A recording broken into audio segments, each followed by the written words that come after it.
सप्रेम साहिब बंदगी सदगुरु कबीर साहब के चरणों में चरण बंदगी, महंत रामधनीदास साहब के चरणों में चरण बंदगी, महंत धीरज दास साहब के चरणों में चरण बंदगी, पौन पतित कबीर आश्रम नेवादा गौराडांड की पावन धरा को बार बार कोटि कोटि नमन साहिब बंदगी। समस्त श्रोता बंधुओं, भक्तमयी माताओं बहनों, संसार में समस्त साधु संतों एवं गुरुजनों को सप्रेम साहिब बंदगी। बंधुओं, जीवन कैसे जिए? जीवन जीने के लिए क्या मुख्य रूप से जरूरी है? जीवन के लिए सबसे जरूरी यह होता है कि वह अपने जीवन में अपने विषय में सबसे पहले जान ले, क्योंकि मनुष्य अपने आप को नहीं समझ पाता, अपने आप को नहीं जान पाता, तब तक जीवन जीने का कोई मतलब नहीं होता। वह इस प्रकार से भटक रहा है कि जिसके कारण उसे सत्य का ज्ञान ही नहीं हो पाता। इसलिए बंधुओं, सबसे पहले मनुष्य को यह सोचना है कि वह क्या है, अपने आप को समझना है। जब तक अपने आप को न समझ ले तब तक जीने का सही ढंग उसे नहीं समझ में आए, क्योंकि मनुष्य नाना प्रकार के कर्म कांडों में इस तरीके से संलिप्त है जिसका वह आधार बनाकर बहुत सारे पाप करता है। मनुष्य के अंदर वह प्रवृत्ति है कि जल्दी फल पाने के लिए जल्द ही उसे वह भंडार मिल जाए जिसको वह ढूंढ रहा है। इसके चक्कर में गलत गुरुओं के हाथों में अपने आप को सौंप देता है। जब तक वह सच्चा विचार नहीं कर पाएगा, जब तक वह सच्चा ज्ञान नहीं पाएगा, वह अपने आप को समझ नहीं पाएगा। बंधुओं, कहने का तात्पर्य यह है कि मन के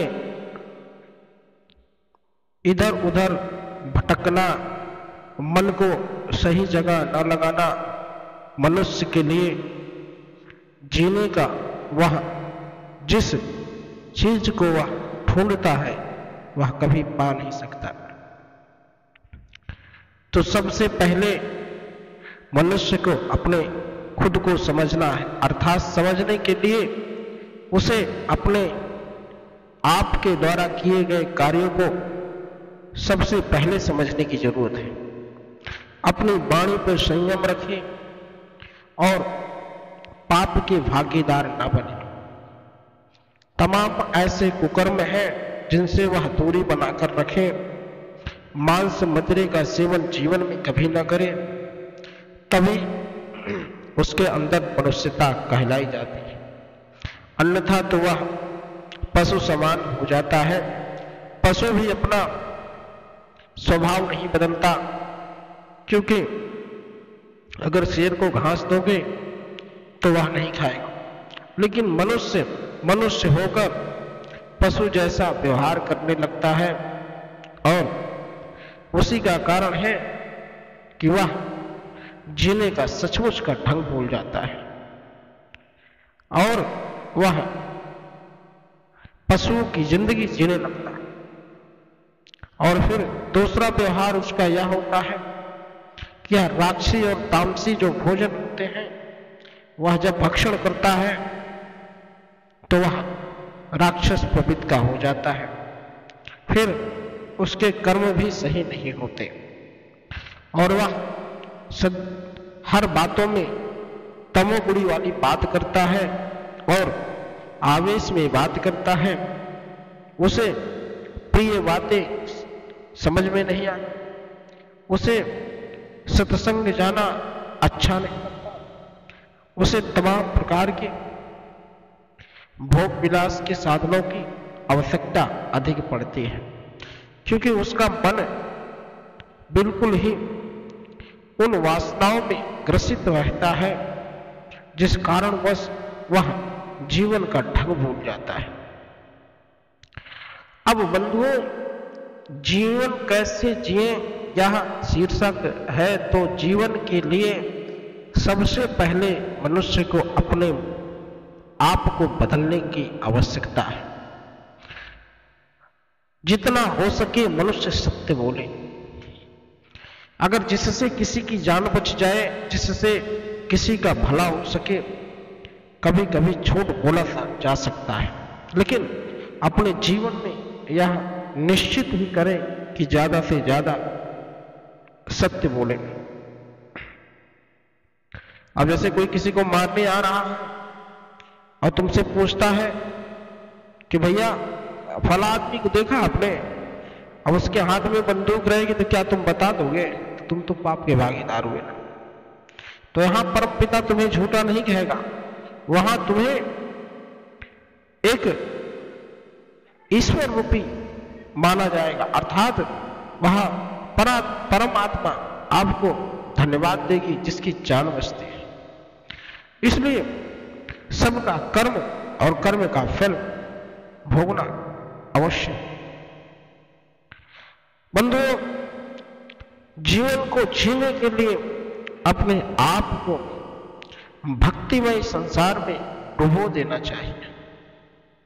जो व्यक्ति कहीं नौकरी पेशे में है, नौकरी पेशे से अगर थोड़ा सा भी समय जब मिले तो वह सत्संग और संतों के पास जाकर थोड़ा सा समय जरूर निकाले, क्योंकि संत के पास वह अमर जड़ी होती है जिसको सुनकर उस व्यक्ति की अंतर आत्मा प्रसन्न हो जाती है और तमाम जो शारीरिक बोझ होते हैं, मानसिक बोझ होते हैं, उसके ऊपर वह हट जाता है। इसलिए सबसे पहले अपने आप को बदलने की जरूरत है। इन तमाम तामसी भोजनों को त्यागने की आवश्यकता है। इन तमाम कुरीतियों को खत्म करने की आवश्यकता है। जब तक यह कुरीतियां खत्म नहीं होगी, मनुष्य का जीवन का ढंग वह सही नहीं हो सकता, वह मनुष्यता कहीं नहीं जा सकती, क्योंकि वह मनुष्य कहना ही पाप होगा। ऐसे लोगों को जो राक्षसी जीवन जीते हैं।